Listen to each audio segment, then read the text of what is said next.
Hello, I give Boboy Nameirakpam. Nahan Pumas the Sorgi wapao tana bugidamag lakpiba and sigidamag tagatari. Agi Prathnadi, Nahan Natag the wapao and sigimapalna, Isorbuhenung Shiva, Amasung Mahaki me, Aduga Mahaki singlupenung Shiva sin. The Hana Nahakin from the Nolukchoning Badudi, Nahanatag the wapao asina. Nahanaki singlupta pipam tokpanaki commitment, Amasung Nahaki singluki luching missing in Makapon pam tokpa Adugi Mahotisilandigan. Adu wapao sigimapalna. Nagising lupa hinanung siba, nagising lupa luching musing hinanung siba, adu quite maruoina, isori matik mangalig na maghingba punsi da chakot pa adu, eki prathanani. Ibang umaki wapao, taminas.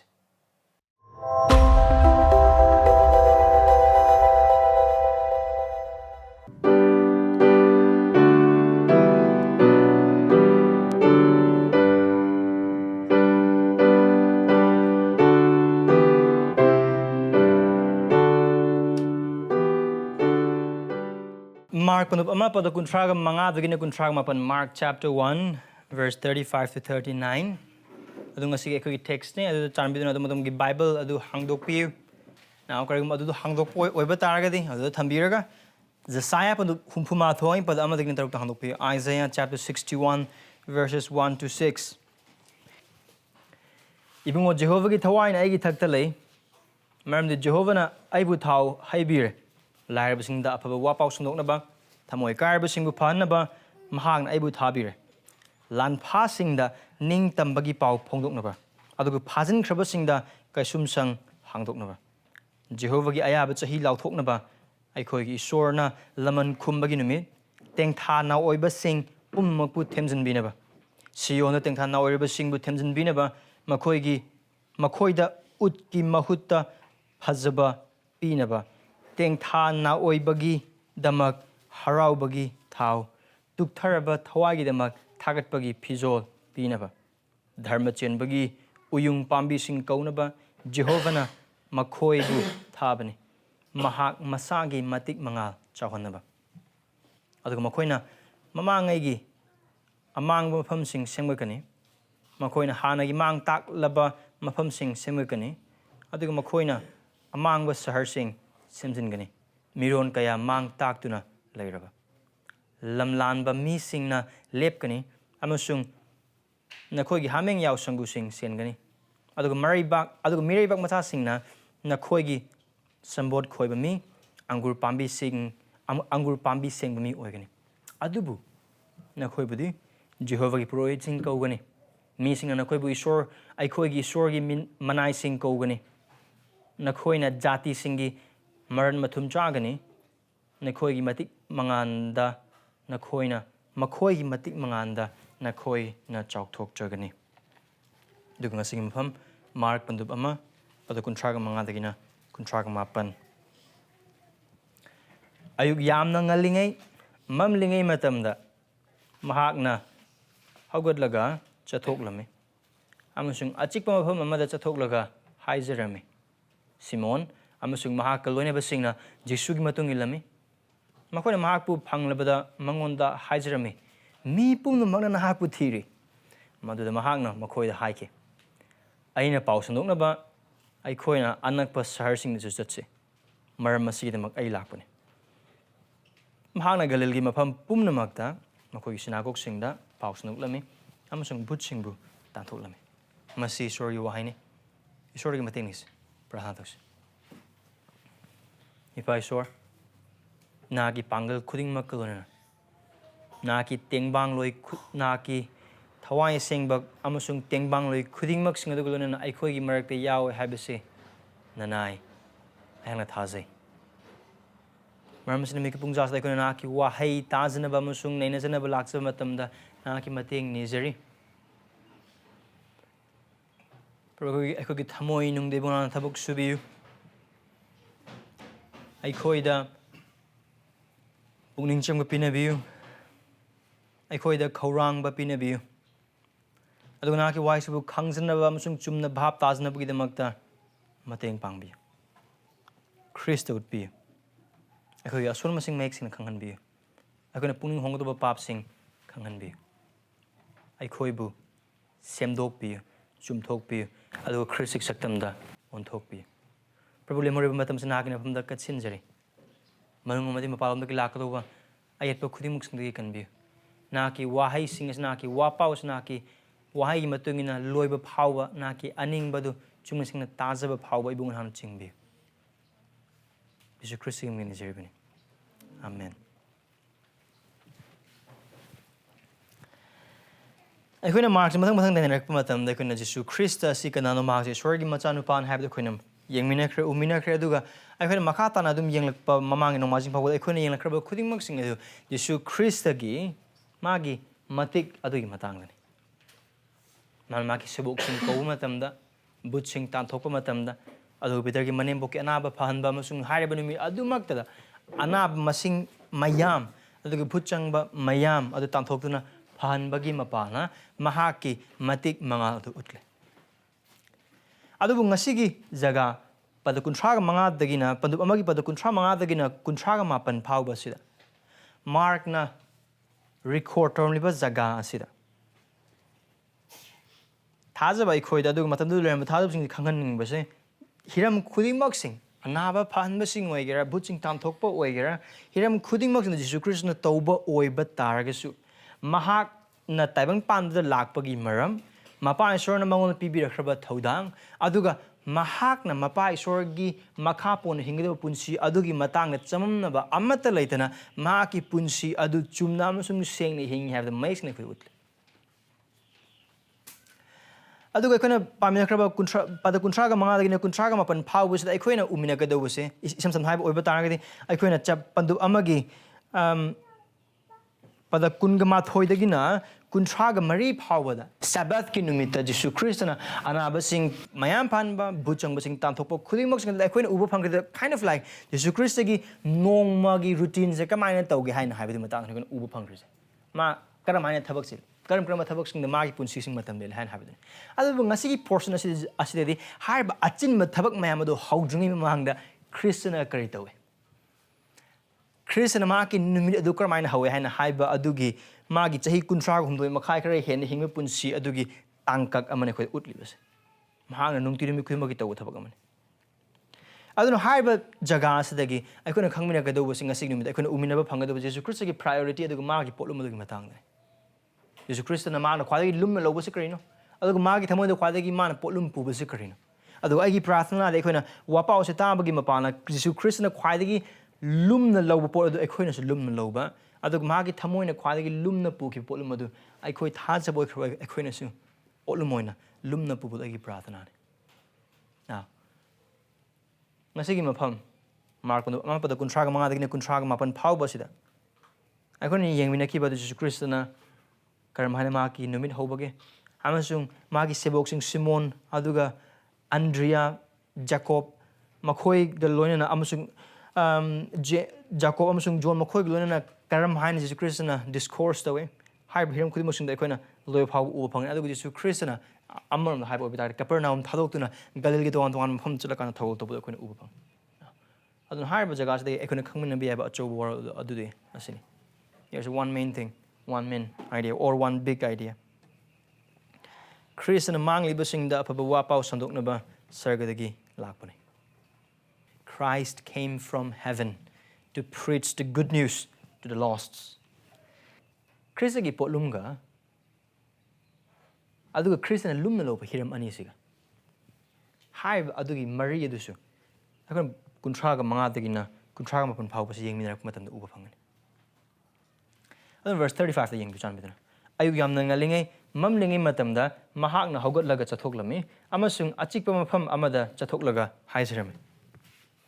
Most probably asida mark na iribase Sabbath ki hek thangnaba numit nomajing numit ki ayuk ni nomajing numit ki ayu Jesu Christ na karamaina ma ki punsi du hobage amasung nomagi numit du kamai hobage haina habit ni mafam se uba phangis na kari gum koina verse 21 ding verse 34 phok pabo oiba ta Jesu Christ aduki matik chile Sabbath numit thabak mayam toima sinagog to chatle isori wahi tambire adu de du da buchang ma tam thome adagi lower kanda Sabbath ki chaklin chana bi dong te Peter hogi manembok mayum da lakpa matam da chak thorang toram de adu Peter ki manembok naraga lerame Peter ki manembok ana wadu phali Jesu Christ na Now, adugi matung di Sabbath to heg loy baga nungdang pung taruk nungdaram gi pung taruk thang gi nungdaram pung taruk heg loy ba dagi adugi laikai ko bi du lay mi khuding mak sing adu sinagok to thoki bu thodo khuding mak sing adu uru bagi maram na adu magi ming di yam ming chat khraba adu na maram oiraga mayam anaba phanna ba anaba makal khuding mak lona mak suna pure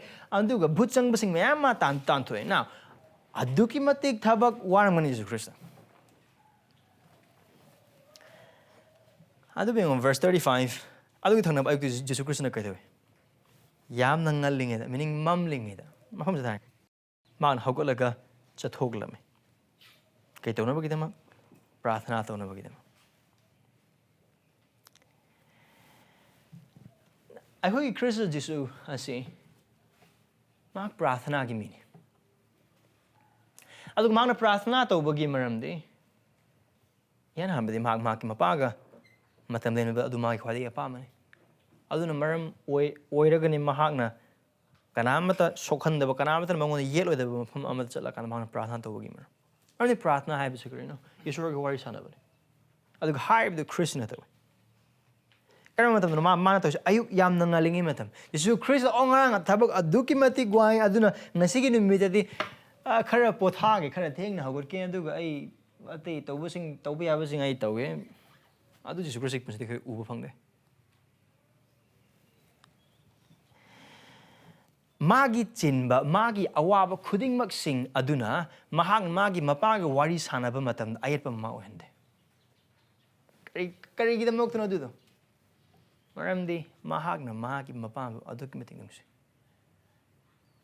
aduga mahaki mapan na leiba mangolom da leiba nungsi mahak phasana khang aduga magi pothabado sini Jesus Christ ki pothabado asini aduga haiba jathaza bechel inausing aikoina Jesus Christ ki tongan punsi ki jaga sin aikoina gospel Matthew Mark Luke amsung John pab oiba target Jesus Christ na haiba gospel as iba aiba khuding mak na Matthew ni iba matam desu Mark na Luke na duga John iba matam desu Jesus Christ na makoina iba gospel de Jesus Christ na prathana tawbagi saruk yaudaba like amat yaude loine mak prathana tawi ma kram matam da prathana tawi ma sebo khalam da desu prathana tawi ma getsemani inkhol ma prathana tawi aduga magi sebok sing tham da mak prathana hirem khudi mak ta magi punsi do prathana na yomba Christani aduga mahana prathana to no chali ba mafam asisu kanam ta leite ba mafam achik ba mafam da now kari makona Mark asida yengbo oiba tagadi Mark na Jesus Christ na prathana tawbagi matang da ahum ba kai urapa phangani mafam asida ma leire aduga amana pandup taruki padad nifu taruka aduga pandup Amma iroi lo baduna Gethsemane gi prathana chapter 14 gi verse 32 to 42 phau badu adu karigum asig instances nge koi uba oiba taragadi Jesus Christ gi punch the crucial oiba jaga ahum ne isam hai oiba tar ekone makhata na yeng lakpogi adugum na magi maming adugumatic popular oikhale aduga magi success rate adugumatic wange now he needs father's strength Harb athemasing amaron the hype oiba targadi asida mafam asida seasonary achik mafam or English the wilderness han hariba se koina Jesus Christ na thembai matang du season krab wahi adune amaron the hype oiba targadi Jesus Christ mafam asida tawriba se now isam hype oiba targadi asig mafam sidi mayam magi tung in masing adugi matigi hen gatle adugi magi success ki rate yamna wange chapter 6 ki verse 46 edi mana mi lising manga du biza ba hek loi bagi matungi prathana ne aduga chapter 14 dana cross siram dagi prathana ne magi thamoi da tuck of war le athem basing le adu har athem basing du ma thenge bagi ma pa thenge na bagi damak prathana to adu kone John the pap oi bata ga or Luke the pap oi bata ga ma magi se boxing khalam da ma prathana to adu dagi ma Peter ga ma prathana to kari ko kone Luke pan pun gum do yeng boi bata ta ga de Jesus Christ na ma bu pithok pagi matang wa hai ba matam adu Peter na te adu oi thok pa na te adu oi ai nang na si hom na si nang le hom da le ni nang na phung ni ha ma khau pon ngang de Peter de Jesus Christ ga Peter Satan nang bu nang gi da mak ta hange adu ai nang gi da prathana to and then Jesus Christ cross prathana ta Khristana prathana to de ma gi punji ki ta ka kam tle maha prathana gi min adu magi prathana to matamda akhona khanga do se mahaki mahaki thamod le mahaki mapagi nungsiba mapad mana ngazaba mapagi aningbadu haibadu innaba amsung khangnabagi damakta tauba magi haizabagi prathana sing now hangbe bu hangde kaya Jesus Christ is sure kaya nung tuma prathana tawis why would you just pray now haibza gas de kona gyan ta na bagi damakta theology term hypostatic union hai am khule haibza Jesus Christ da khaktang oi thoi atai kanam da oi thokte Jesus Christ asi mio yamada saklon ani yawi one person two nature isorgi oiba amaga aduga mio begi oiba amaga aduga high isorgi oiba amsung mio begi oiba ani se yetsen ba tawdana tongan tongana Christagi oiriba punsi aduda maki mi oi aduda maki moong aduda yena ba leiten yawi amon khudam on hype oiba targadi Jesus Christ na chak lam na kumatamda chak isor chak lam de adu Jesus Christ chak lam kai mak mi oibagi maramna adu mana chak to lam lakpa matamda mag isor oibaduna yetsela kana chak lam ko khon ba kai karisu leite adu krai da ekoi uba phangi cross mathakta Jesus Christ na khawrang matamda asengwagi ma khawrang adu ma gi khawrang ma kok ba kai uba phangde ma tasingna ma khawrang now hai bu de khon yeng bo oiba targadi mafam masda khon uriba se Jesus Christ isor gi machanu pan mahaga se taibang pan ba haudung de gi isor ne adu mahak na taibang pan ba asida lakpa matamda isor oiramba mahak adu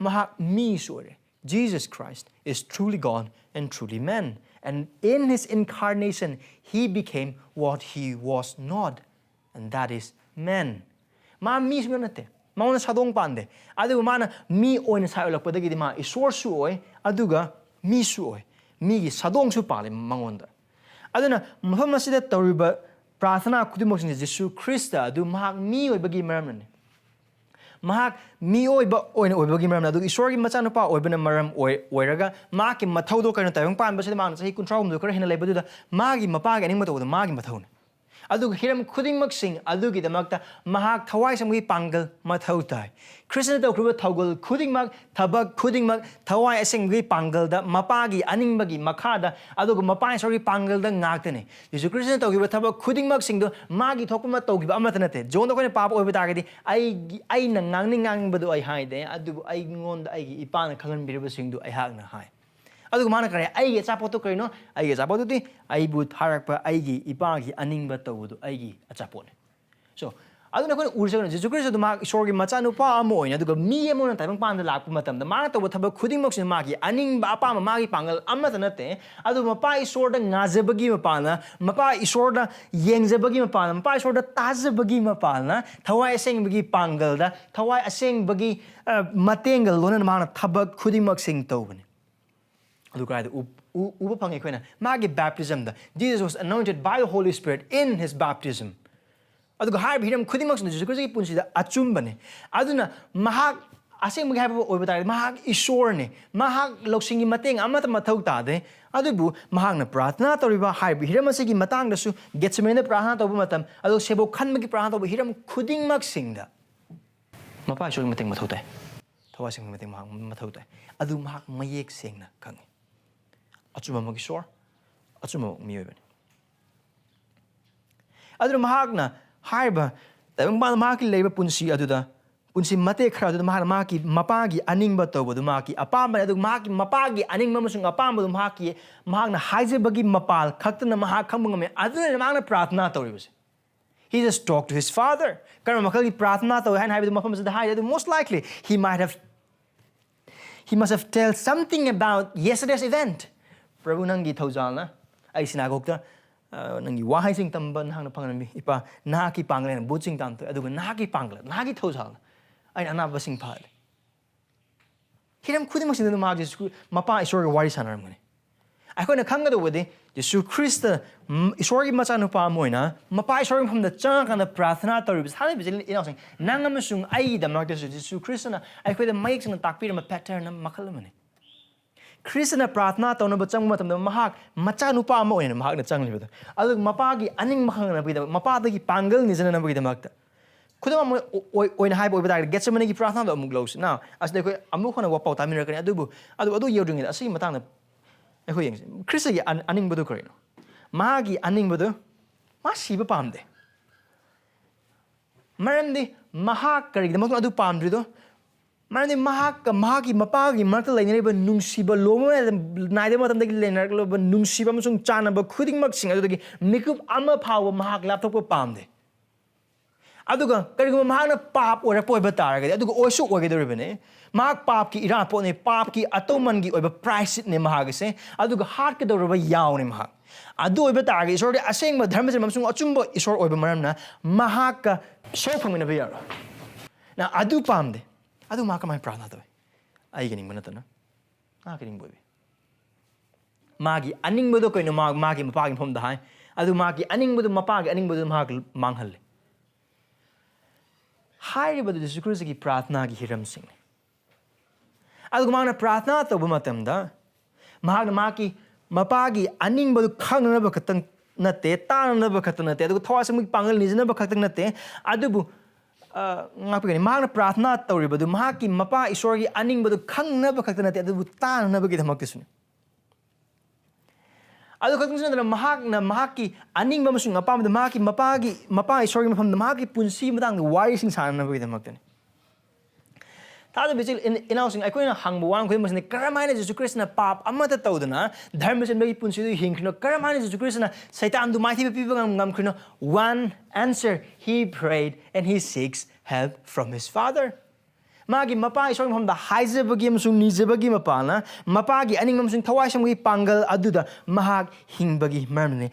Christ's perfect obedience to his father is closely tied with his close communion with his father. Mahak Mapa and Sorga Nakna Zatminava Khristana. As Mapag and Immokain have a kung, Mapagi Pangal, Mahag and Nize. Other Khristana, Nangamusing Agimhota, Maki missing Imhota, while Yatangi demand Kudima, fulfilled over Bungam Crib, other Hybin Bungam Crib, Kudding Muxing as you told head of Maramdi, Khristana Hybe Kudding Muxing the Mapagi Hybe Inge, how I sing Bagi Pangal. I don't know how to be in verse 35 to Umatam, the Jesu Khristana, Maki Mapa is over Kagim, the Korang Zabagam, Maka Loyana, why Sana, Maki from the Prathana to Badu Kagim, thing Map Pam Zabagi Haina, High with the makes no Upon Karam Haina, he made time. Mathaviam Simpamini. Aduga, I couldn't Makatan Urak Pomatam, Nuntini Kudimaki Matabagana Chile. Aduma Tabako Mangai, the Prathana to with the Makta. Christ didn't wait for free time to pray. He made time to pray. It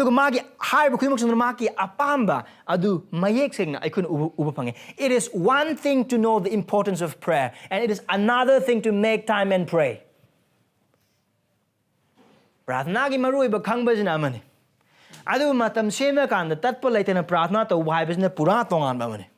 Aduga ahan bado kakna te Jesus Christ punjde ekon ubo phangise ani subodusne, which most of us oftentimes lacks. Khristana magi mapaga matam lenmin ba pame prathana tauba pame aduna makar mai tabe yamna ngalingi matamda ngarangi waba me aduma adu compromise saude ai leng ba yadre ot pe yadre tumsit phadre kariya matar leide ai thabak mayam togodo leiri chatkodo leiri the Mimian Tenago, Shanagok, wapao, Sandoknaba sing lady. A Lambisa Pamatan Tenago, Chabat, Chow Hong Meta, Amat the Magi Wakal lady. He woke up early in the morning. Ayu Nanta. Nanta, I would pocket another mumbling him at them. Carry the milk, Jesus makes and come on. Carry one no grabber. Mamma them later. No grabber. Maggie book single and them lame. Adama Maggie Mapaga. Aphaba moongda mahayan moongda matam le madumage paman adunu kade ayu angan basi gi matam se khale adu mak chathoi kraida achik mo mama ka naam tana yet pulaitana haizabi am adu hai bu Christ de ubu phang Christ gi thamoi gi intention du ubu phang Mahal Mahamad Toriba Prathana say Mayam Una Mona Tobo Prathana Manate, First Singumna, Aduk Sastri, Oja Singumna, Kanama to Ujunga Kanama and Tating Aduk Mark Prathana to have a power kandring Matamadu Mana Prathana Toriba Kudimak sing. ꯑꯗꯨꯒ ꯍꯥꯏꯔꯤꯕꯁꯤꯡ ꯑꯁꯤꯅ ꯑꯩꯈꯣꯏꯒꯤ ꯄꯨꯟꯁꯤꯗ ꯊꯥꯖꯕ ꯏꯆꯦꯜ ꯏꯅꯥꯎꯁꯤꯡ ꯄꯔꯥꯅꯤ ꯈ꯭ꯔꯤꯁꯇꯅ ꯇꯝꯃꯤꯁꯦ ꯀꯔꯝꯕ ꯃꯇꯝꯗ ꯑꯩꯈꯣꯏ ꯄ꯭ꯔꯥꯔꯊꯅꯥ ꯇꯧꯅꯤ ꯀꯔꯤꯒꯨꯝꯕ ꯑꯩꯈꯣꯏꯅ ꯇꯁꯦꯡꯅꯃꯛ ꯄ꯭ꯔꯥꯔꯊꯅꯥ ꯇꯧꯅꯤꯡꯕ ꯑꯣꯏꯕ ꯇꯥꯔꯒꯗꯤ when we want to pray we pray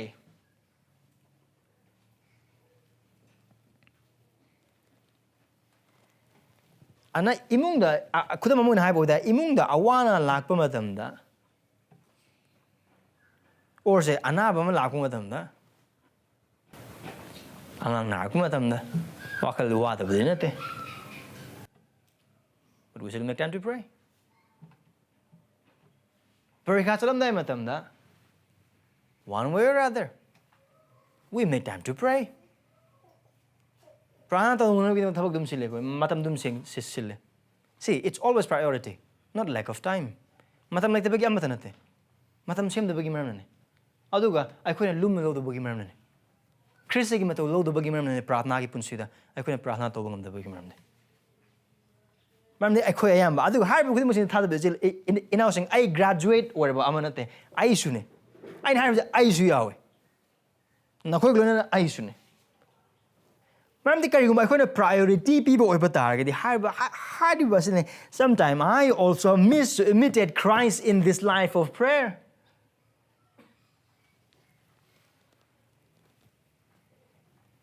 karigumba matamdadi aikoi gi prarthana se missing tanaba khangnaba adu missing prarthana kan toba hairabano haiba unna widamakta adu wakhal go prarthana toba matam sing leitabna te adu one Jesus Christ na magna magse bosing tambiba matamdi he abhors this kind of prayer Ising hanganaba uhanaba tahanaba du prarthana khal Jesus Christ tukche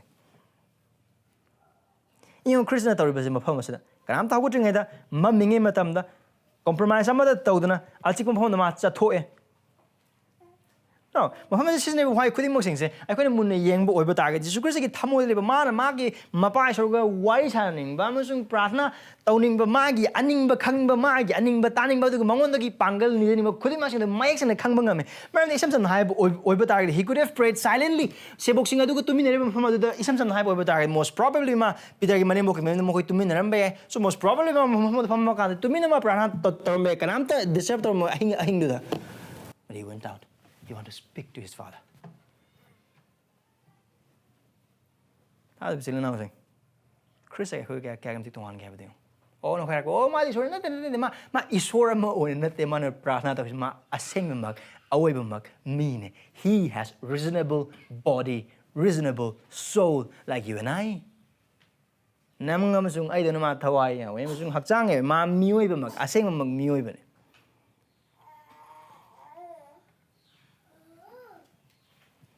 ꯑꯩꯈꯣꯏ ꯄ꯭ꯔꯥꯔꯊꯅꯥ ꯇꯧꯗꯅꯕꯒꯤ ꯃꯔꯝꯁꯤꯡ or ꯇꯧꯈꯤꯗꯕꯒꯤ ꯃꯔꯝꯁꯤꯡ ꯄꯤꯅꯕ ꯑꯗꯨꯛꯀꯤ ꯃꯇꯤꯛ ꯂꯩ ꯃꯇꯝ ꯂꯩꯇꯦꯕꯨ ꯍꯥꯏꯒꯗ꯭ꯔꯥ ꯄꯥꯒꯗꯕ ꯂꯥꯏꯔꯤꯛ ꯌꯥꯝꯃꯤ ꯊꯕꯛ ꯑꯣꯟꯊꯣꯛꯅ ꯌꯥꯝꯈ꯭ꯔꯦ ꯊꯕꯛ ꯑꯣꯟꯊꯣꯛꯅ ꯆꯤꯟꯈ꯭ꯔꯦ ꯑꯗꯨ ꯉꯥꯛꯇꯅꯤ ꯑꯗꯨꯕꯨ ꯖꯤꯁꯨ ꯈ꯭ꯔꯤꯁꯇꯒꯤꯗꯃꯛꯇꯗꯤ ꯊꯕꯛ ꯃꯌꯥꯝ ꯂꯩ ꯍꯥꯏꯕ ꯃꯥ ꯈꯪꯉꯤ ꯑꯗꯨꯕꯨ ꯃꯄꯥꯒꯤ ꯃꯐꯝꯗ ꯍꯥꯏꯖꯕꯗꯨ ꯃꯥꯒꯤ ꯏꯍꯥꯟ ꯍꯥꯟꯕ ꯄ꯭ꯔꯥꯏꯌꯣꯔꯤꯇꯤ ꯑꯣꯏ ꯑꯩꯈꯣꯏꯒꯤꯗꯃꯛꯇꯗꯤ it's just a casual way we approach God, right? And casually. Jesus Christ he treasured his time with his father. Magi mapag matam de minaba monga aduki matik maru ni lumna lo. Aduna mana kanada ni yetam phumda. Secretly he prayed. Let's move on. Verse 36. Jesus Christ prarthana tawre. And Simon Peter sing. Maram de kan hai batara gadi. Man prarthana tawre ngi manung de nung ngan bung ngalapa I'm sure. Ngarang loi hodo mi sing sodana lakani. Ngarang gi numi da oh ngasi di lore hayang lao hayang Jesus Christ asidum lagi ni ma kapernaum da dum lagi me aduna hayang la ka hayang lao aduna mi sing do buchong mayam tam thok mayam uraga de ana mayam phan do uraga am do sidi nongbung hek ngan bo kiu le ndram gudan hekta and then kiu le pakan mi ju big thale adu Peter Simon amasung loine busing no Jesus Christ da kai le ko sa la ko thi thi verse 36 to adu gi thabang ne amon hai bo da khara graphic was Peter ne Andrew ne John ne adu James ne oi James nang somchalo Andrew nang somchalo ai somchalo ge karom like prabhu le ramdre mi mayam sida lai su ko ai khoi kama kai pa hom ko Peter am da thiru je ma krai da chakri verse 37 look at verse 37 Makoy na mapu pangal ba da? What a relief for them. Hi. So kaya mo ang Diyos sila rin na Prabhu. Yung mo ay kiwahay dong. Mi pum na mag na nahaputiri. Amon mahal po oy patara ka di. Prabhu nang sita term si kayo nang tawler mi. Som na mi miyam nang tira lehor. Yum no pik thal hore som. Kayo nang sita bira mi. Sa mo hay po oy patara ka di. Lakram miyam khudimok sin Jesus Christ gi maming chat pa adu magi mai pak puk jang hengelak pa khudimok sin influence over mi singa ka ni. Adu ka kona verse 28 ka 33 ka 34 ka ukra adu ka Jesus Christ gi ming galil gi ko maming adu gi madik chat kle Capernaum da yam na khangra mi singa ka ni adu na kaino hay na hay bo oy patara hay se boxing se mokoi mer Jesus Christ gi tung ilamine miku Ornumit Karni, Mamma Catane Moine, Mama Mapa, Aldagi, Minizing, Inzing, Loinam Tado, Magan, Zukrisitum, Electric, Moi Tabaka, Upang the Sinago, get Chung over the what Urapagi, Magi popularity. Madam the high matam, as if how with the Zukrisitum Libu Simon Oigera, Andrea Oigera, Jacob Oigera, John Oigera, Jesucrisa Pasana Giantadri, Macan of High Moko Pasana Giantadri. I don't know Jesucrisi. In them zigger, no magi, polum zigger, no makoy pasna gianta, adubu karino makoida, makona gianta bamdi, oh, I couldn't tung Elise, and the mumming lebe me. Mini yamna tung in. I don't know magi tung in boy, but targeti, ma tarpa, so the yarogani. Man, the Ningtogi sebato, the baduga Ningtogi PG pang the baganale. I don't Ningtogi PG pipe or but targeti, missing Ningtokong with Mars to me hour. Right? No, these disciples are hyped by Jesus' popularity. Magi means that couldn't mug sing.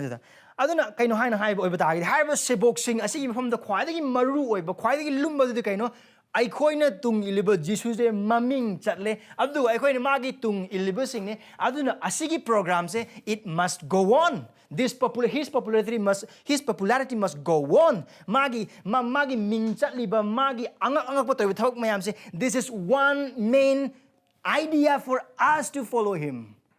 Harap kudi magsing madi maming chatle adun magi matungin ba sa iko kita mo adu ko significant ordinary Jesus Christ gi success. Jesus Christ gi mai pa po tawul da. Mi mayam na magi tung in ba. Man amandrag amo oy bata so mi lising mga pisa matam oiger or mi lising hum pisa matam oiger or mi mayam na magi tung in ba matam oiger cha hum nila po oiger cha mga na ilag po oiger they will be always on the top 4. I don't know more the significant ordo karino. Jesus Christ na term liba thaba utu na mo significance. Jesus Christ na tawo do riba. Som na ngai hori ba thabak to adu mo significant thaba kari anaba pan ba busing tantok. Marami nga haba oy patag di. Jesus Christ gi maming ka chakolok ba tan na timagi tung mi masing yam ni henglay na aduga hi ba dungay matan tung in ba mi masing yam ngi matik panggal hen lay ba mi ni. Influence adu na Jesus Christ gi tung mi mayam urak ma tam da Pharisees sing aduga saduki sing na ki bagi maram do. Maniting lon ingi oy patag di ay koy no mantra ko no soy na makoy na ay koy soy na lawthura kani adu akiba ni. Maram di with followers come power. Adu Jesus Christ gi plan hai oy patag di this is on spot. Maram di mata modu mi sing darkar le si kaino anaba fan mane butchang mane adu Jesus Christ na chap chan pi de bra pi adu oy tag di kaya ki matik yame adu ki matik yame anaba fan mane just imagine Capernaum da adu Galil da le mi khudi mi anaba loina mag phala kan Jesus Christ gi tung loina mag ilaga magi hai loina mag inkala po oy patag di it will be something. Mi mayam gi mi jing da Rome gi sarkar da it will be something. I don't know, okay, no? This is one good, successful program. I don't know, Jesus Christ says, magi, matik mga, magi, mai pak kuding magsing, say, oh, this is the way. I don't know, sabok sing nagkakali, man, masihane, say, kamana kang oh, this is the way. Man, magi, matung miya, hiram kuding magsing. I don't know, sabok sing, sige, mapam dadi, prayer to them was least significant. Jesus Christ term liba pratna. Simson hai over there. Verse 34, 36, 37 papa matam. The picture seems like they were interrupting Jesus' prayer. Jesus Christ na pratna tawing matam. Most likely they interrupted him. ꯑꯗꯨꯒ ꯍꯥꯏꯔꯤꯁꯤꯅꯤ ꯄ꯭ꯔꯚꯨ ꯅꯪ ꯁꯣꯝꯗꯅ ꯃꯌꯥꯝ ꯂꯣꯏꯅꯃꯛ ꯊꯤꯔ ꯁꯣꯝꯗ ꯚꯨꯠ ꯆꯪꯕ ꯃꯌꯥꯝ ꯀꯥꯎꯗꯅ ꯑꯗꯨꯒꯤ ꯃꯇꯤꯟ ꯀꯣꯡꯒꯣꯟ ꯀꯥꯗꯅ ꯂꯣꯏꯅꯃꯛ ꯂꯩꯍꯧꯔꯗꯤ ꯑꯅꯥꯕ ꯃꯌꯥꯝ ꯁꯤꯗꯩꯁꯤꯗ ꯂꯣꯏꯅꯃꯛ ꯏꯃꯨꯡ ꯊꯥꯡꯉꯒ ꯄꯨꯔꯛꯄꯅ ꯀꯣꯡꯒꯥꯏ ꯃꯌꯥꯝ ꯂꯩꯍꯧꯔꯕꯅꯤ ꯑꯣꯟꯊꯣꯛꯅ ꯌꯥꯝꯈ꯭ꯔꯦ ꯑꯗꯨꯒ ꯄ꯭ꯔꯚꯨ ꯅꯪꯅ ꯁꯤꯗ ꯅꯊꯟꯗ ꯀꯩꯗꯧꯔꯝꯃꯤꯅꯣ ꯇꯧꯔꯤꯁꯦ ꯄ꯭ꯔꯥꯊꯅꯥ ꯀꯩꯅꯣ ꯄ꯭ꯔꯚꯨ ꯅꯪ ꯇꯧꯕꯤꯔꯝꯃꯤꯁꯦ ꯉꯔꯥꯡ ꯑꯩꯈꯣꯏꯅ ꯍꯥꯏꯈ꯭ꯔꯕ ꯅꯠꯇ꯭ꯔꯣ ꯃꯣꯏꯁꯤꯡ ꯉꯁꯤ ꯑꯩ ꯁꯣꯏꯗꯅ ꯂꯥꯛꯀꯅꯤꯗꯅ ꯑꯗꯨ ꯃꯣꯏ ꯂꯣꯏꯅꯃꯛ ꯂꯥꯛꯍꯧꯔꯦ ꯃꯌꯥꯝ ꯊꯤꯍꯧꯔꯤꯁꯤꯅ ꯅꯪꯅꯤ ꯅꯪ ꯃꯐꯝ ꯑꯁꯤꯗ ꯁꯤꯖꯤꯟꯅꯔꯤꯕ ꯋꯥꯍꯩ ꯃꯤ ꯄꯨꯝꯅꯃꯛꯅ ꯅꯍꯥꯛꯄꯨ ꯊꯤꯔꯤ ꯍꯥꯏꯅ ꯍꯥꯏꯕ ꯋꯥꯍꯩꯁꯦ ꯃꯐꯝ ꯑꯁꯤꯗ ꯃꯥꯔꯛꯅ ꯁꯤꯖꯤꯟꯅꯔꯤꯕ ꯋꯥꯍꯩꯁꯦ ꯀꯩꯅꯣ ꯍꯥꯏꯅ ꯍꯥꯏꯕ ꯑꯣꯏꯕ ꯇꯥꯔꯒꯗꯤ these people are not after Christ for salvation but for their temporal deliverances ꯑꯁꯤꯗ ꯖꯤꯁꯨ ꯈ꯭ꯔꯤꯁꯇꯕꯨ ꯊꯤꯔꯤꯕ ꯃꯤꯁꯤꯡꯁꯤ ꯃꯈꯣꯏꯒꯤ ꯑꯅꯥꯕ ꯐꯍꯟꯅꯕ ꯈꯛꯇꯪꯒꯤ ꯃꯈꯣꯏꯒꯤ ꯚꯨꯠ ꯆꯪꯕ ꯇꯥꯟꯊꯣꯛꯄꯗꯣ ꯑꯗꯨ ꯈꯛꯇꯪ ꯚꯨꯠꯀꯤ ꯑꯗꯨꯒ ꯐꯠꯇꯕ ꯂꯥꯏꯁꯤꯡꯗꯒꯤ ꯅꯤꯡꯈꯥ ꯇꯝꯕ ꯑꯗꯨꯁꯤꯡ ꯈꯛꯇꯪ ꯄꯥꯝꯕ ꯃꯤꯁꯤꯡ ꯉꯥꯛꯇꯅꯤ ꯑꯗꯨꯕꯨ ꯈ꯭ꯔꯤꯁꯇꯕꯨ ꯀꯟꯕꯤꯕ ꯃꯄꯨ ꯑꯃꯁꯨꯡ ꯄ꯭ꯔꯚꯨ ꯑꯃꯁꯨꯡ ꯃꯁꯤꯍꯥ ꯑꯣꯏꯅ ꯊꯥꯖꯒꯦ ꯍꯥꯏꯅ ꯊꯤꯔꯛꯄꯗꯤ ꯀꯅꯥꯝꯇ ꯅꯠꯇꯦ ꯍꯥꯏꯔꯤꯕ ꯃꯤ ꯈꯨꯗꯤꯡꯃꯛꯁꯤꯡ ꯑꯗꯨꯗꯅꯤ ꯃꯥꯅ ꯍꯥꯏꯔꯤꯁꯦ ꯑꯃꯔꯣꯝꯗ ꯁꯦꯕꯣꯛꯁꯤꯡꯁꯤꯅ ꯍꯥꯏꯔꯤꯁꯦ ꯀꯩꯅꯣ ꯍꯥꯏꯅ ꯍꯥꯏꯕ ꯑꯣꯏꯕ ꯇꯥꯔꯦ ꯖꯤꯁꯨ ꯑꯁꯤꯁꯦ ꯈ꯭ꯋꯥꯏꯗꯒꯤ ꯑꯆꯥꯕ ꯇꯥꯟꯖꯥꯅꯤ ꯅꯪꯒꯤ ꯃꯤꯡ ꯍꯦꯟꯅ ꯆꯥꯎꯅꯕꯒꯤꯗꯃꯛ ꯍꯦꯟꯅ ꯋꯥꯡꯅꯕꯒꯤꯗꯃꯛ ꯑꯗꯨꯒ ꯅꯍꯥꯛ ꯂꯣꯏꯅꯅ ꯑꯩꯈꯣꯏꯁꯨ ꯍꯦꯟꯅ ꯈꯔ ꯐꯪꯅꯕꯒꯤꯗꯃꯛ this is the opportunity chances like this will never come again so let's go and let's heal them and let's do some exorcism ꯑꯗꯨꯅ Peter ꯑꯃꯁꯨꯡ ꯁꯦꯕꯣꯛꯁꯤꯡꯁꯤꯅ ꯍꯥꯏꯔꯤꯁꯦ ꯄ꯭ꯔꯚꯨ ꯅꯪ ꯀꯩꯗꯧꯔꯝꯃꯤꯅꯣ ꯀꯃꯥꯏꯅ ꯇꯧꯔꯝꯃꯤꯅꯣ ꯀꯔꯤꯝꯇ ꯍꯪꯕ ꯅꯠꯇꯦ ꯁꯣꯝꯗ ꯉꯥꯏꯍꯧꯔꯦ ꯆꯠꯂꯁꯤ ꯁꯤꯅꯤ ꯈ꯭ꯋꯥꯏ ꯃꯔꯨ ꯑꯣꯏꯔꯤꯁꯦ ꯊꯥꯖꯕ ꯏꯆꯤꯜ ꯏꯅꯥꯎꯁꯤꯡ ꯈ꯭ꯔꯤꯁꯇ ꯀꯅꯥꯅꯣ ꯍꯥꯏꯅ ꯐꯖꯅ ꯈꯪꯗ꯭ꯔꯤꯕ ꯁꯦꯕꯣꯛ ꯃꯔꯤ ꯑꯁꯤꯗ ꯅꯪ ꯑꯃꯁꯨꯡ ꯑꯩꯒꯤ ꯄꯨꯟꯁꯤ ꯎꯕ꯭ꯔꯥ ꯎꯗꯕ꯭ꯔꯥ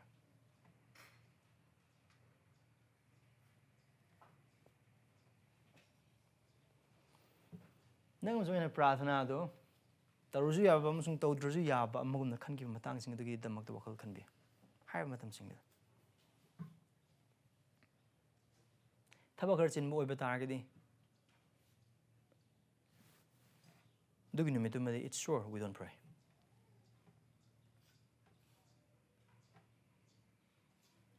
ꯃꯤꯅꯤꯠ ꯊꯧꯒꯜꯒꯤ ꯋꯥꯄꯥꯎ ꯁꯟꯗꯣꯛꯅꯕꯒꯤ ꯑꯗꯨꯗꯒꯤ ꯀꯥꯎꯟꯁꯤꯂꯤꯡ ꯄꯤꯅꯕꯒꯤ ꯑꯗꯨꯗꯒꯤ ꯕꯥꯏꯕꯜ ꯁ꯭ꯇꯗꯤ ꯇꯧꯅꯅꯕꯒꯤ ꯄ꯭ꯔꯤꯄꯦꯔꯦꯁꯟ ꯈꯨꯗꯤꯡꯃꯛꯁꯤꯡ ꯑꯗꯨꯗ now I'm speaking this as a pastor it is very tempting not to pray ꯃꯔꯝꯗꯤ ꯀꯩꯅꯣ ꯄ꯭ꯔꯚꯨ ꯑꯩ ꯅꯪꯒꯤ ꯋꯥꯄꯥꯎ ꯁꯟꯗꯣꯛꯄ ꯆꯠꯂꯤ ꯄ꯭ꯔꯚꯨ ꯑꯩ ꯀꯥꯎꯟꯁꯤꯂꯤꯡ ꯇꯧꯔꯤ ꯄ꯭ꯔꯚꯨ ꯑꯩ ꯑꯁꯣꯝꯗ ꯑꯅꯥꯕꯒꯤꯗꯃꯛꯇ ꯑꯩ ꯍꯣꯁꯄꯤꯇꯥꯜ ꯚꯤꯖꯤꯠꯅꯦ ꯑꯩꯅ ꯆꯠꯂꯤꯁꯦ ꯄ꯭ꯔꯚꯨ ꯑꯩ ꯁꯣꯝꯗ ꯏꯚꯦꯟꯖꯦꯂꯤꯖꯝ ꯇꯧꯁꯤ ꯄ꯭ꯔꯚꯨ ꯑꯩ ꯁꯣꯝꯗ ꯗꯤꯁꯥꯏꯄꯜꯁꯤꯞ ꯇꯧꯁꯤ ꯄ꯭ꯔꯚꯨ ꯑꯩ ꯇꯧꯔꯤꯕ ꯊꯕꯛ ꯃꯌꯥꯝꯁꯦ ꯅꯪꯒꯤ ꯊꯧꯒꯜꯒꯤꯗꯃꯛꯇꯅꯦ ꯅꯪꯒꯤ ꯅꯤꯡꯊꯧ ꯂꯩꯕꯥꯛ ꯃꯅꯤꯄꯨꯔꯗ ꯎꯅꯤꯡꯕꯒꯤ ꯃꯔꯝꯅꯅꯦ ꯑꯗꯨꯅ maybe prayer is something that I can opt out and I believe ꯑꯩꯒꯤ ꯃꯅꯨꯡꯒꯤ ꯑꯣꯏꯕ ꯃꯤꯗꯨꯅꯗꯤ ꯋꯥꯄꯥꯎ ꯁꯟꯗꯣꯛꯂꯤꯕ ꯑꯗꯨꯒ ꯃꯤꯁꯤꯡꯅ ꯇꯥꯔꯤꯕ ꯑꯗꯨꯒ ꯁꯦꯕꯣꯛ ꯁꯦꯝꯂꯤꯕ ꯕꯥꯏꯕꯜ ꯅꯩꯅꯔꯤꯕ ꯈꯨꯗꯤꯡꯃꯛꯁꯤꯡ ꯑꯗꯨꯅ ꯄ꯭ꯔꯥꯊꯅꯥꯗꯒꯤ ꯍꯦꯟꯅ ꯃꯔꯨ ꯑꯣꯏꯕꯗꯣ ꯑꯗꯨꯅ ꯍꯦꯟꯅ ꯍꯦꯛ ꯈꯜꯂꯦ don't we do this ꯄꯔꯤꯈꯥ ꯂꯥꯛꯄ ꯃꯇꯝꯗ ꯄꯥꯒꯗꯧꯕ ꯃꯌꯥꯝ ꯂꯩ ꯑꯗꯨꯒꯤ ꯄꯥꯒꯗꯧꯕ again none of us pray for 1 hour I can be sure of that ꯃꯤ ꯑꯌꯥꯝꯕꯁꯤꯗ ꯂꯩꯔꯤꯕ ꯀꯅꯥꯝꯇ ꯄꯨꯡ ꯑꯃ ꯐꯝꯃꯒ ꯄ꯭ꯔꯥꯊꯅꯥ ꯇꯧꯕ ꯌꯥꯝꯅ ꯃꯁꯤꯡ ꯋꯥꯠꯂꯝꯒꯅꯤ but yet still ꯄꯔꯤꯈꯥ ꯀꯨꯏꯗ꯭ꯔꯦ ꯑꯗꯨꯅ ꯄꯥꯒꯗꯧꯕꯁꯦ ꯌꯥꯝꯃꯤ ꯑꯗꯨꯅ ꯄ꯭ꯔꯥꯊꯅꯥꯁꯦ ꯀꯔꯤ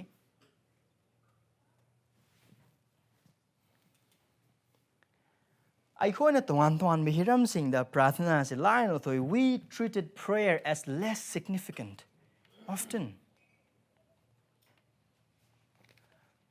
but the irony is ꯅꯣꯛꯅꯤꯡꯕ ꯑꯃꯗꯤ ꯑꯗꯨꯒꯤ ꯍꯤꯔꯝ ꯈꯨꯗꯤꯡꯃꯛꯁꯤꯡ ꯑꯗꯨꯗ we still want God to help us ꯏꯁꯣꯔꯒꯤ ꯃꯇꯦꯡ ꯄꯥꯝꯃꯦꯕ ꯄꯔꯤꯈꯥ ꯄꯥꯁ ꯇꯧꯕ ꯃꯇꯝꯗ ꯏꯁꯣꯔꯒꯤ ꯃꯇꯦꯡ ꯄꯥꯝꯃꯤ ꯊꯧꯒꯜ ꯐꯖꯅ ꯇꯧꯕ ꯃꯇꯝꯗ ꯏꯁꯣꯔꯒꯤ ꯃꯇꯦꯡ ꯄꯥꯝꯃꯤ ꯊꯕꯛ ꯐꯅꯌꯥꯝ ꯆꯤꯟꯕ ꯑꯣꯏꯕ ꯇꯥꯔꯁꯨ ꯆꯤꯜꯂꯤꯕ ꯊꯕꯛ ꯈꯨꯗꯤꯡꯃꯛꯁꯤꯡ ꯑꯗꯨ ꯃꯄꯨꯡ ꯐꯥꯅ ꯇꯧꯕ ꯃꯇꯝꯗ ꯏꯁꯣꯔꯒꯤ ꯃꯇꯦꯡ ꯄꯥꯝꯃꯤ but we take prayer a less significant thing ꯊꯥꯖꯕ ꯏꯆꯤꯜ ꯏꯅꯥꯎꯁꯤꯡ ꯑꯩꯈꯣꯏꯒꯤ ꯏꯐꯝꯗꯗꯤ ꯄꯔꯤꯈꯥ ꯄꯥꯁ ꯇꯧꯕꯒ ꯄ꯭ꯔꯥꯊꯅꯥ ꯇꯧꯕꯒ ꯐꯖꯕ ꯁꯔꯃꯟ ꯁꯟꯗꯣꯛꯄꯒ ꯄ꯭ꯔꯥꯊꯅꯥ ꯇꯧꯕꯒ successful evangelist ama oibaga prathana tawga to many of us to some of us prayer is less significant adu Jesus Christ mafamdadi adu oide haina habse koi verse 38 ubu phangani adu basida ngak akhoi wakal tak akhoi na prathna yam line lo thok ki matam sing adum tawrog la ba ayu hogot pagi prathna tumam dai gi prathna charam dai gi prathna adum tawrog la Sunday gi prayer meeting adu prayer point khudi mak sing and then here tawdana dum la possible akhoi hiram amma hekta akhoi na tawra bani adagi di leira bani oi pham tho bani laktau leira bani adu gi wakal sida we take prayer so casually yam line yam yang khoi hek lo thoi tha da bechil inausing akhoi ni isor gi mateng de ka le hab khang ba do oi ba tar ga di prathana da gi akhoi na hogo du se we start from prayer prathana se tha ja boy khna ngam sung ai gi tawbe ba thabak loine mak tawbu matung da upai suklai leraktra kanda tawdu ba manate prayer is not our last resort it is our very first resort adu akhoi kai dawe angang nar po na family sing yaw na si yam toina thina ba amne angang nar po ba ta ga yan wakal kai la doctor hek arum lai horop po ba hek masa sagala po ba ta doctor chu kari hidak le now again adu arang ba karim leide adu akhoi gi wakhalon se prathna se kya de khoi line lo fu no han hai oi ba tar ga di prathna tausi han hai ba gi wakhalon se akhoi da kaya leite adu bechil announcing isorgi born doctor isorgi born hidak sing adu bai khoi na khang ga da wadi isorgi mateng yaw na isorgi pangal yaw na doctor amasung hidak kari sunate akhoi gi tha akhoi doctor da pui ai gi cha sing narak matam da ai doctor da pui adu moi narak matam da khudok pizza ba yana bi dam ka doctor da consult tar kon hidak sing mayam lesla ga thame adu mai sing akhoi na khang ga da wadi akhoi gi tha ja ba doctor sing na adu hidak na akhoi gi tha ja ba isor ne adu kar mane khang ni by praying parikha pass obi oigera adu thawli thabak sing oigera sing da thabak to amek to oigera satra obi punsi oigera hiram khuima sing adu da akhoi gi thaja bu isor oir badi prathna da gi hana loina ma khopam thoe we should not treat prayer as less significant but we must put it on our top priority prathna neglect to bumsi and the Khristana neglect to kide adu Khristana neglect to kide ba sina nang amusung engon mai sina ta le bi kaino haina hai ba oi ba tar ga de akhuna su neglect to pop to pum thok de haina hai ba sini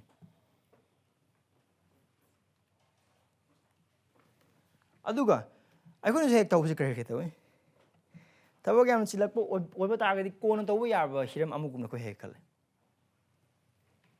and then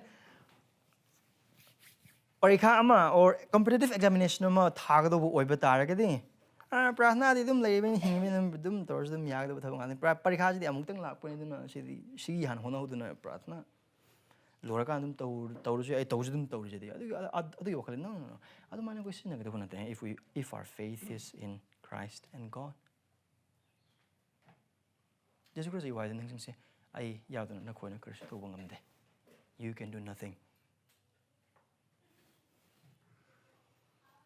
now se using no higher sin prabhu yadra som chala se game somler now be a game player Lord come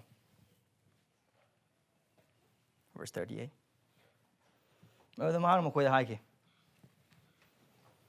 this is an unexpected response from Jesus at least se using duna aina pau sandoknaba ai khoina anakpa sar sing de jatse maram masigi damak ai lakpani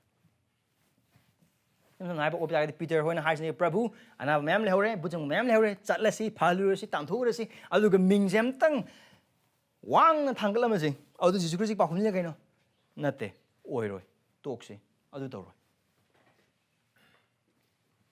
amam Jesus Christ asi wise hai bagim pan haisnes Simon nang na bhap ta da bam le ai na ta nang pam ba da lai se mang khra ba singi mafam da aphaba wapao sandoknaba bagi da mak de ai ana ba phan ma mi ngone lak pa nate adu hai ba ai na khoi bu khang ba pa adu ai gi thogol si su Capernaum na khatang losin gan ha ba leite adu bu Capernaum gi wang ma chalak ai thogol ko pom to so understand that now let's go to other places aku nangam sungai de kamai tawni thagat pinaba wana thagat pinaba share tawinaba comment tawinaba missing paying it resum chatlu boiba targadi lepag wa khara ngangubo oiba targadi khubak phurakani missing na ngarang dei sa khangki bodu hena ngasin hena khangani follower masing hengalakani like masing hengalakani comment masing hengalakani share masing lona mang hengalakani enen karigum ai social media page mu monetize obo obi paisa jo dum phangani hai bo gem khuding masing opportunity mayam lona mang lakbo matam Jesus Christ na hai kano no change of plan galilom chatche Capernaum thadose karigam mag Jesus Christ na mato suman hai dise it's very tempting for us, right? I cry the lining. I go in a lining home say I could must come back or must come together home sing to the lining is a. Otherwise, must come with the was a guy could motion to the guy lining there. Man, we want to be known, we want to be accepted. I do carry the moment of Jesus Christ and Sumanatory. Now, Migup Kurgi Mang and high crabadugumna. Jesus Christ and Mang Tabing Palm the Lakpagi Maram, Adug Mark Mangon the labor Mapag and Makumus and Mahak Chap Chanakangi. Adug Mahaki Matodi Mapagi Hibe in Mani. Adug High River Mapagi Hibe inba Adu inanabagi the Magda. Tabang Pan Bagi Mayok the Mahak Chat Mato Tabu or Batagasu, Jesus Christina Adugi Mayok the Chatle. Humanitarian gi ground the yem boy target Jesus Christ do missing awa masak khang deba aduga minung si khang deba mi amagi maong ne urdu se maramdi masing khang deba mi myam na makoi anaba phan na gi dam tring ngar lagi do adu Jesus Christ na kare no we have to do things differently I see them la kunate let's go another way adu Jesus Christ na kari no mana tori se kari dam ma tor yan ha ma na se tawi maramdi papi sing na khwadi ma thau ta bu kar na ma phasna khange Jesus knows the best for the sinners. Aduga pap chen ba mi sing na khwai gi mathau ta ba se ana ba phaba nate bhutan thok pa nate aduga taibang pan mi hakchang ge ba khudong cha la ba sing adu gi kan bi ba adu nate maru oina ram ni hakchang ge na ba ngasi kok chik ko da hojik phagi ni amuk laoi haningai laite cancer phagi bi ai adu amuk khana atuk cancer ma laoi haningai kare mat laite ram ni kari da mok hai ba all physical healings are but temporal and they don't last long adu Jesus Christ na lakriba hiram khudimak sing asidi ngai haki oiba adu mangba yaba hiram khudimak sing adu da magi mingchat adu gi da makna te maru ni mana lakrise adu mana laiba sidi thawai oiba anaba sing thawai gi oiba ason ba sing amasung taibang pan ba asida leikraba pap na amasung saitan na mamhallaba taibang pal asida thawai na narba singi mafam da mak ningthau leibak adugi mapala ningthau leibak kan bibage aphaba wapao sandokna mamlaba na panglaba thamoi kanjalaba khudingmak sing aduda sadongi thamoi piba aduga ngalhanba aduga aphaba wapao do makes na tahanbagi mapala lomba nai ni hingba phangba adu Jesus Christ na lakpik thodokum maramni aduga hairiba adumak pachin ba khudingmak na khwaidigi mathau tabane akhoi marti sor khangda mising yob oiba targade nakoi pujigi samasya mayam leramba ya mi sen tonbagi oigera anabu oigera or thabak aphaba phangingbo oigera aduga samasya tongan tongan thengnarambe adu maru ase mayek sina khangbi na ke khwaidigi maru oibu anaba kar phaba du nate thabak phangbo du nate na ke khwaidigi maru oibu jisu phangmane aran khubam phangmane Maramdi taibang pan ba se akhoi gi loina mo Jesus Christ na ma panam da kare kana go mon taibang pan ba se loina mo phangja ga ma gi thawai mang la badi kari tongja ba kari ama ta leite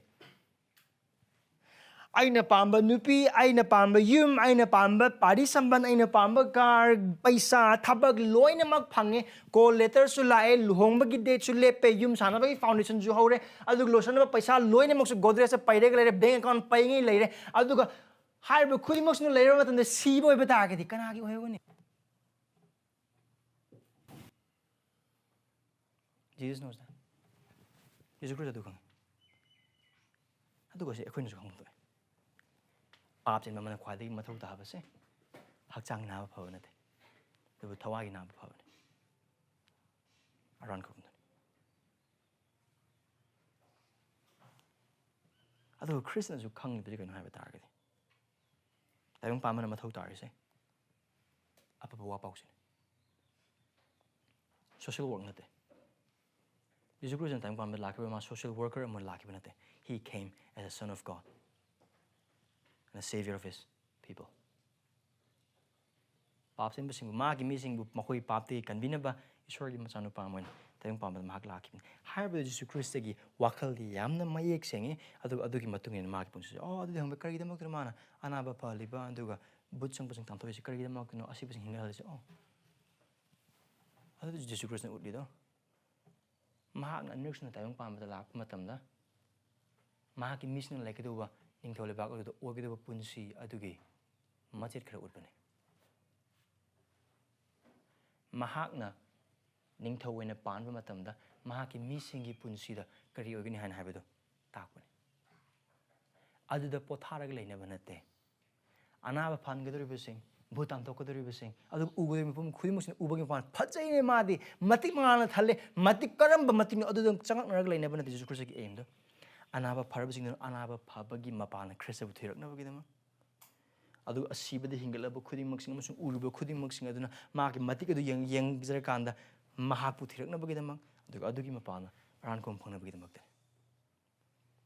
how do you matter the land and be missing and Jesus Christ has a boy target the anapolona pagani edge or cancer fund the amat late loinamak sub chu loinamak pahan bangami mana or target adu pangani man Jesus Christ and lacrim to the anaba pan the propale my miracle to the birth of it still in housing Jesus I couldn't conquer the Jesus Christ and anaba pan mana to anaba couldn't mock saying say mahagna sanga crabning to the basi adukimatic marilene and yamada kennedy there's a very close relationship between Jesus miracle and sign and his kingdom.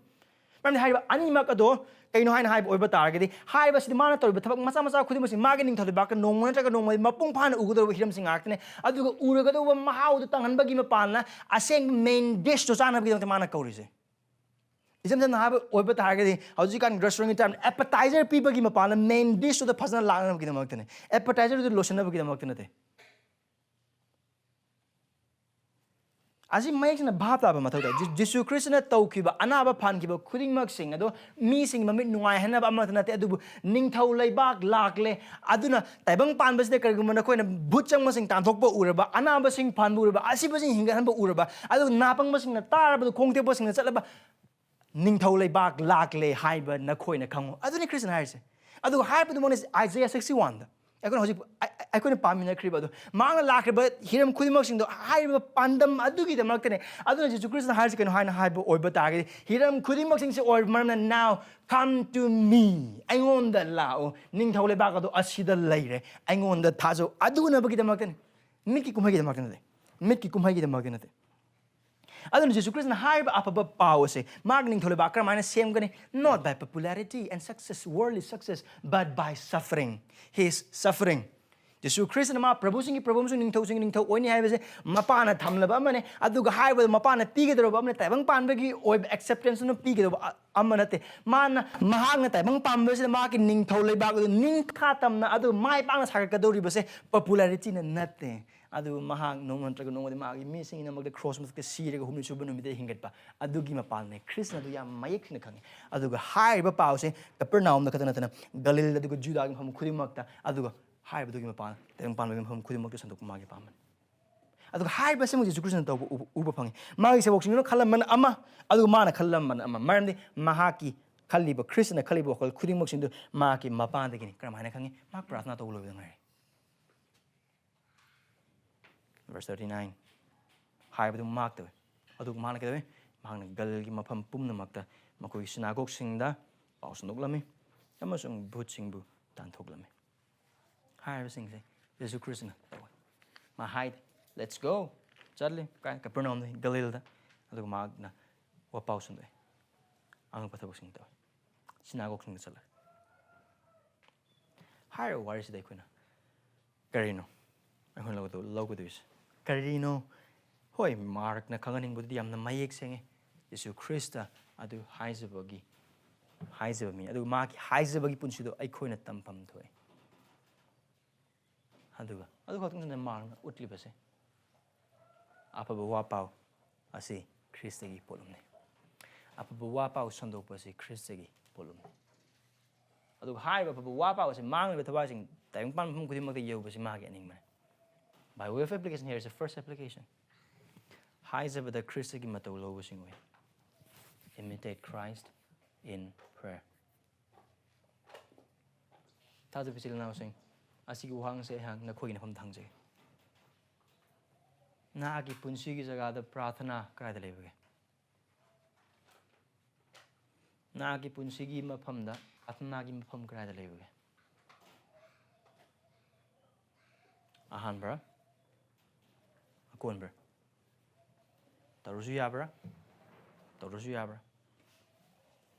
Lai thok padura. Lumelo bra.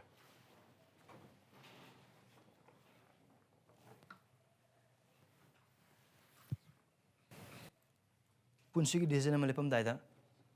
Prathna ki mafam krai dale bage. Ishwar ki wapao matamda prathna ki mafam krai dale bage. Na ki imung manung da awab na matamda prathna krai dale bage. Parekha tham daida. Parekha ki khona matamda prathna ki mafam krai dale bage. Apa wapao sandok matamda prathna ki mafam krai dale bage na ki nangam sungai punsi da. Tadu bijil ina sungai khona khanga do bade thaja krab Christian khuding mak prathna to pham thoi kari da makta maram di ai khoi gi prabhu du prathna gi mini. Our master is a man of prayer. He prayed, so every Christian must pray. Christian pap tau de, pap yau de. Athem ban lak oi batar sma athem de pisin de. Yet he prayed. Alo nang sungai di. Ai khoi thamoi seng de. Ai khoi na langtak na basing lei. Ai khoi da pap sing hopung hong da pap sing lei ri. Karigumba pap yaw da pap khang da dharma sin ba Christian na prathna do aduki matik lumna lawraga prathna tonu bagi matam semaga ma ki mapa isor ga matam lemine bu aduki matik lumna musung luno lawbo ba taraga di ason ba aduga langphai jat khibagi oithokpa aduga aikhoi pangal gi loiba nai ba nangam sungai de kya gi matik thoidok hinna prathna to kum thokpa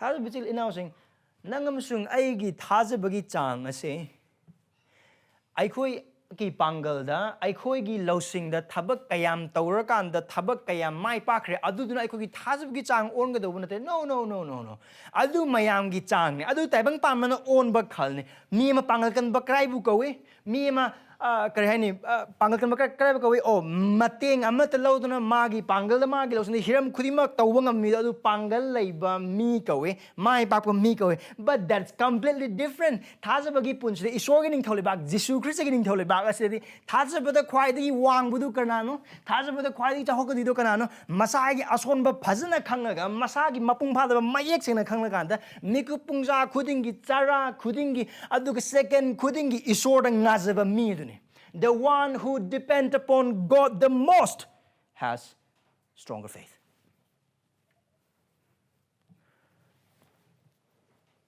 Ande kane when praha to high se prabu ai ngam de nangam me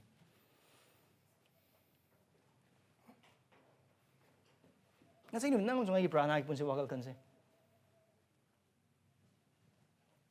nang musung ai nang ngasai ni mita kona prathna to pum thokum matam khuimo sing to khidu matam adu gi matam wakal kan se thada ichil inausung ai prathna to pum to adu kari gum na hak na sa na sabu Christian ni han de kauzeraga prathna to ba mi man hak oidra Prana to chak chabagi prana to mahok bagi prana to magi prana nate mafam naina matam naina isor da ngajabagi punsida magi ningba khangnaba magi wahai gi mapana magi ningba da tanabagi da makta adugi wakhal adu kolana prathna tawbaduni mafam se han na haise Jesu Christ da toiba prathna do tokum dokui matung na ma tawba nate tawdoba yadabagi tawba nate it was a special prayer for him is prayer in the secret. Now, adugumbagi prathna Christian handi karaga adugumbagi prathna do amat tawdana tawgi mathau tabu su phawdana sak cham dai tawri tumam dai tawri sing myam pumina ba tawri adu ko lai thok bu oiba taragade adugu prathna tawdeba mi man hak oiba taragade na Christian ate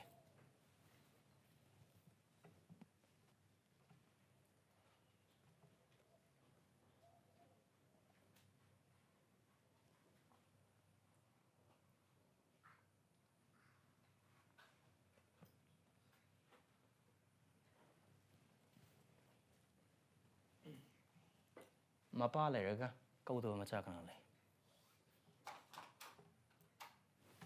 Christian was with him. There's a Christian upon his or who he powers her. Go to what target. Mapalite to be man. Do go to Mapalite with husband and have over target. Not Christianity.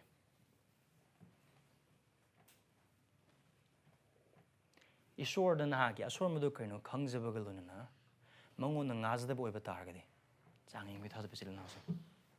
Naki Punsigi Mayon the Kermine exactly. Nahak Nalob Disan Kermine Lowry. Naki Punsi Madang, the Naki Tazaba the Katamni, Hiram Kudimus in the Yangbi, Maram a saying but Tazaba Kudim destroyed in a Prathana tokeni. Maram the Ikoi Pangana Tobangam Bakari Amatalite, Ikoi Prathana to we Todok Hendo Maram de Ikoi Isorgi Pangal Mato Tabagi Maramani, Aina, Agi Tawagi Pangal Hanbangam de, Agi Wakalos in the Bible Kambuzungam de, Aduk Agi Punsigi Mapala, Aduk Ai Animagi Pala, Krisigitung in Bangam de, Maram the Krisigi, I am the amazing, I yowder and a corner to Wangamba Karia Metalite, Aduna Harba Kudimaxing, say Kankrabakana, Amatana, Prathnato the Buttery. We will surely pray. A Christian must pray and sorely pray and have to pray because we know God is able and we are not.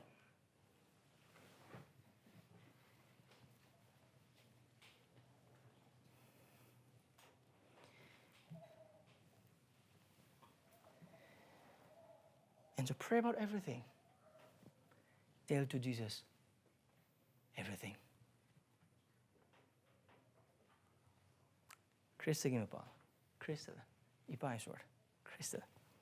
Kiram Kudimanghai. Nakarma Papka, Lansonary. Prahanatobi.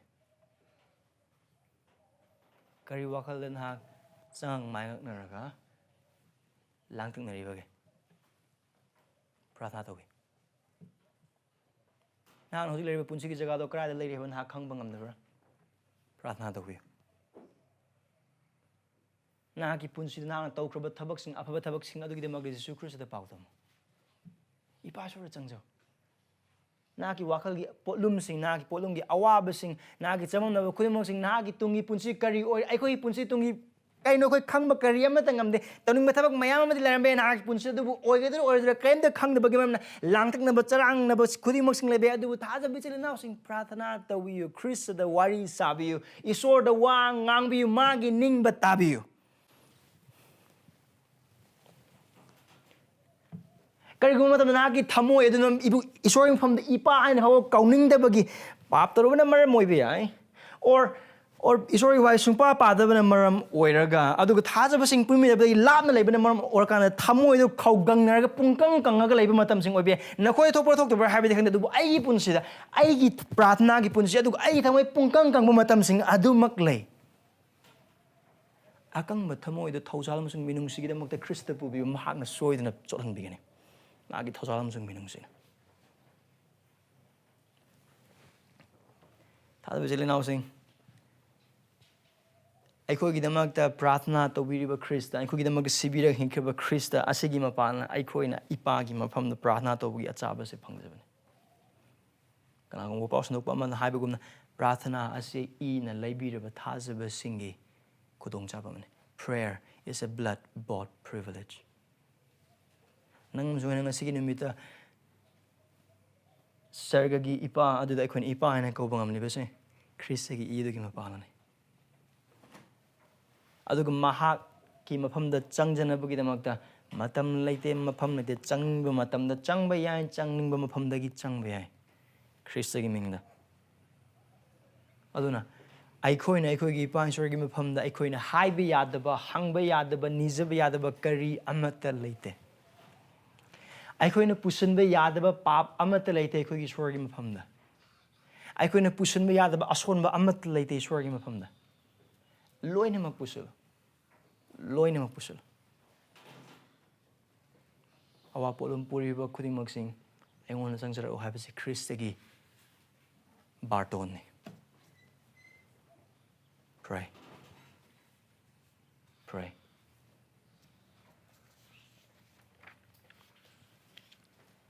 ani subedi mafam khuding magda aphaba wapao sandokpagi potlum pubising oyo. Yeah. And wapao hodok pud high krabadum Jesus Christ ki priority do kaino prathana ni. Nang amasung isu prathana do kai priority oi pam thoi. Look at the way prathana. Jesus Christ ki thamoi de khwai de lumba do karino. Mafam khudi magta aphaba wapao sandokpani. Adu magi polum achawani. Aduna thazaba mo oina akhoi Khrista da amat orbana maram oraga. Khrista ki hakchang akhoi amat orbana maram oraga. Krishna orbadu akhoi na orbana maram oraga. Khrista ki potlum madu akhoi ki potlum oipam thoi. This burden comes to every believers because we are united with Christ. Christian hairaga apapo pa sandokningraba. Mangkraba thawasing kan bibu uba pamdra. Something is wrong. Aduna mafam khudimakta aphaba wapao sandoknabagi potlum pubasing oibiu. Carry the burden to preach the gospel everywhere. Carry the burden to preach the gospel everywhere. Tada bichili now sing Jesus Khristana haira aphaba wapao asigi mathau tabdu ma mayek sengna khangi. Aduga yamna urgent obis ma khangi ma chahi ahum ga makai khara khakne mang leram godise. Aduna magi sebok sing tamdi ke do bam sung ma sanuk do wapao sing do thabak sing ma loine ma khangi. Aduna haibagi polum do mangon de lei te brate aduga haib Jesus Khristana master ka karam dai matam da magi sebok sing haib wai sing do adu de khone uba phangi matam de yamna tele do aina ko haram ko do di aduki mate yam uba adu Jesus Khristana ki thamoi do he has this burden magi sebok sing de makta aduga mangleba thawai sing adugi de makta aduna thaja bechil ina sing karam how do we carry this burden by knowing the urgent need yamna mathau tabdu karino mangliba thawai sing aduki matik siri hojiksu nangagi imung ni kanam da sidri haidana aduga nangam sung agi imung ano angang sing pokle haidana ate mpham sing mi sidi haiba leite pau de yarok ti haidana mi sidi haiba leite almost second guding mi ani gi maya adum siri hojiksu nangam sung hojiki mi kupinga to wapau taringi matam masidasu mi ani adum siri second guding makki aduna haiba missing adugi marakta kayamna thajabano kayamna thajabada kayamna Krista tare tade amma ta khangba ngamne adu akoina khangbadi karino souls are dying and hell is real thawai sing siri adu norok aseng mane Krista yaudaba khuding magna norok to soidna chakane adu nangam sungai kangpam toy nungti nimit khuding mak David Bernard kumna hawalak matam da mangleba thawai sing sir tumam dai matam da mangleba thawai sing adu nangam sungai gi wakal taptana leiba mathau tai mangleba thawai sing yamna yengu bagi mathau ta de Bishnupur district oi gera aduga Manipur district ama hekta yengu mathau ta maram di yan hambadi mafam masida leiba koi ayam bagi ingung nung sing isor khangdriba ngakdane Krista yaud boy bata agadi makoi loine mag norok ta chatkani mi amana siba adugi matum da wale wayen ba arepane aduga Krista yaud ba khudimok sing lomba naidana isor ga saw phangba arepane asin dangam sung ai khangse ngayaki tumma khara watpagi ngaki wa ba khara duna aduga ngayaki ai khoi comfortable zone khudimok sing lairaga asigi maru oi basa khoi kaw oi bata ga thaja bichili now sing may we renew this burden today asigi polum sing ngasigi numita amungona na hanse pangal ni se sorry thawai dagi man sodra pangal pibigani maram de ko se sinupsida aphaba wapao sandoi expository preaching tawri adu bible study phajana tawri adagi mayam nungai ne nungsinari hospitality tawri aw bo chamini thawai gi punji thawne harba khuding mak sing sometime asigi nungai bu khuding mak sing ai ko gi wakal se it become our thinking becomes so inward that we forget to evangelize. That is not to be. That is not to be. Adu oi pam tokte ai khoi gi mafam asida isor gi wai marang kaina phangan biriba mafam asida ai khoi amaga nungsinaba lonamna ghenga haliba khuding mak sing ase ai khoi gi marup oiba gi adu Krista gi imung amoiba gi nungsinaba khuding mak sing adu gi mahai adu maangkhra thawai sing kan da yana ba gi damong karmaina it is the fruitfulness of Trinity that resulted our salvation. Mapa masan pam sung thawai sing ba adugi nungsinaba adugi mahai ne nangam sung aran ko phangi se it is to be likewise nangam sung ai sung ba se lekra ba thaja kra ba khurima ki ai ko gi nungsinaba aseng ba adugi mapana mang kra ba thawai sing kan ba mahai yan boy ke do ne adu na tab oi ba ta ga di we have to examine our relationships. Hospitality matam da kari mtang na ko hina wari sane chumna phamina matam ko kari mtang na hina wari sane na politics sana mo so na Kay thabak tawgudun habi matang wari sanam kun sodana adu pap nate adu koi wari sing adu loina mang lotion bo ba we are missing the main point as a church singlu ba moina ai khoi na khwai gi wang tham ga do ai khoi thamoi de khwai gi lum na tham ga do ba adu ai khoi kauthok pone ningsing se thajadri ba norok chat ka do ri ba ngasi gi nimit Christ thajadra sigi bo ba ta ga di norok chat ka do ri family members in lai khoi gi dam lakta let us not take this thing lightly. It is urgent. It is urgent. Aduga asigi langtak na ba maya. Asigi thawai kaning bagi. Asigi mangkraba thawai sing kaning bagi khuding mak sing asigi mathau ta ba darkar lai ba sibu chap chanam pung phang du sina Jesu Christ gi aphaba wapao. Only the gospel of Jesus Christ saves. Only the gospel of Jesus Christ saves. Aduga haiba aphaba wapao do nangam sungoina thazab oiba targadi adu ai khodale. Aduno karino asigi burn je kamana akoi punin one know the urgent need, two preach the gospel because it meets the urgent need. Aduga ahum sabadi consider the lostness of the world. Amukana atay hamsa be ke jom mathu ta ta de isor thazriba adumadong ima ipa iyamba inau nupa iche ichan myam the wakal to mi kuna mahom se pham hamna makho gi matang wakal to bu makoi thawai da mitang la basing si pam sung ai an si basing Christ yaw na si bo ba ta gi norok chat la do mi sing hak ne makoi pangala kan bang amoy kanam tan kan bang amoy aphaba wapao khakna tan makhoi mamliba punsi makhoi nungumba thamoi adu isorna aphaba wapao khaktangi mapalna makhoi amamba punsi aduda mangal purak pangame nungti nimi khudima ki chak chaminari be isor khangriba imung manungi mising do nungti khudima ki canteen da chapo chaminari ba isor khangriba maru mapang sing do pap amusung ayol aranda siduna isorgi wayel ngairiba hingna siraba misingni nungsibam thoktabra ko apa wapao sandokpam thoktabra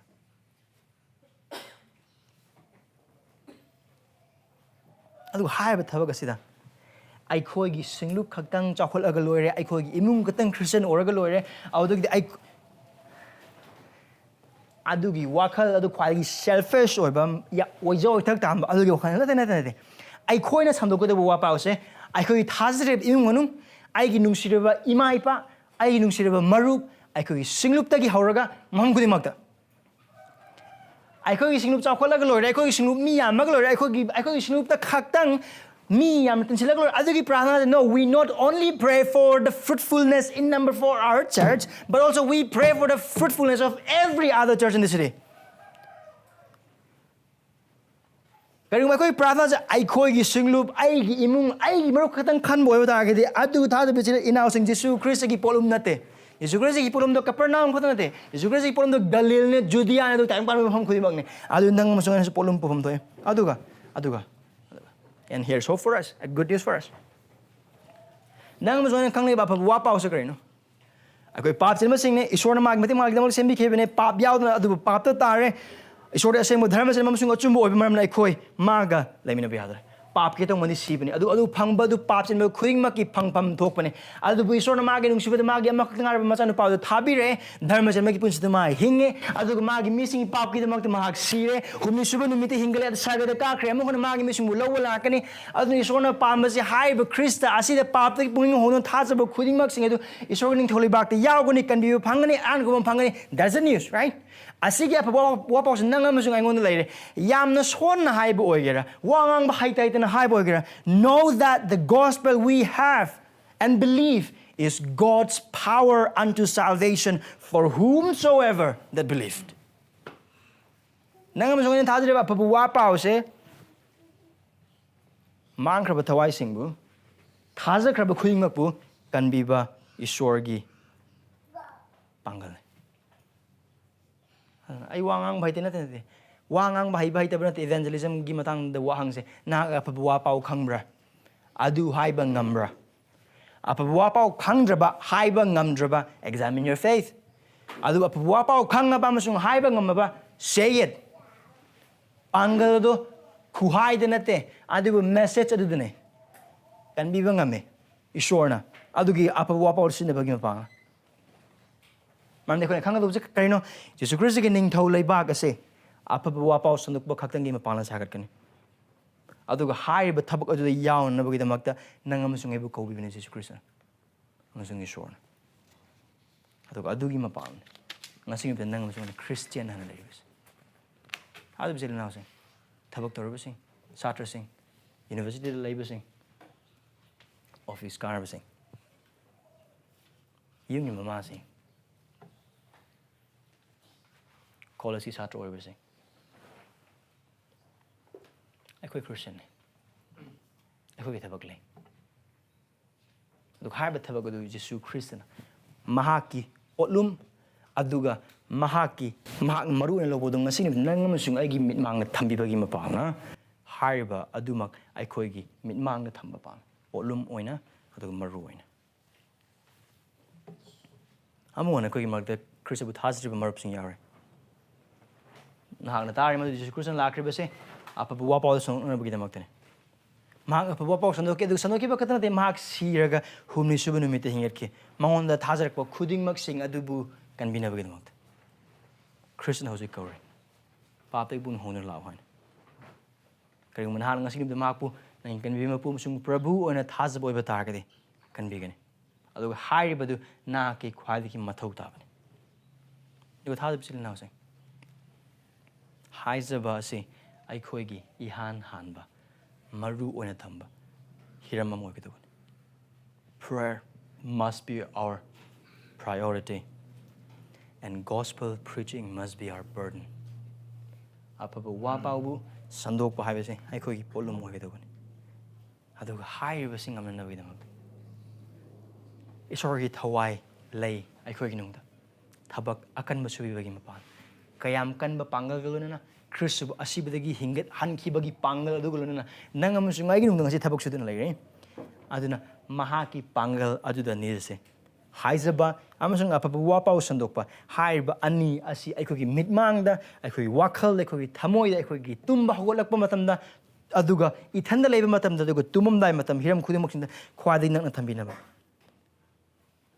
aduga thi si haiba hiram adugi damakta maramdi marang kaiba thaujal amasung minungsi lei aikogi sorgi mafamda prathana amasung aphaba wapao sandokpa mateng pangna gi damakta aigi prathana de aikogi prabhuna aikoi amamambu Prathana gi mi pamsung prathana gi nupi aphaba wapao sandokpa isorgi wahaina thanba nupa amasung nupi adu oiba gi prathana ne and haiba sing adu khaktang himpan isorgi thlebak semkani isorgi thlebak chakhot oiba targadi singnum chahokani yon thad bisil inausing sorgi panglinis ibungo mangonda yengis haizabata amasung nonzabata akhona toba karimata leite akhona toba ngamba karimata leite mahagi pangal yawdana prathana tos If I saw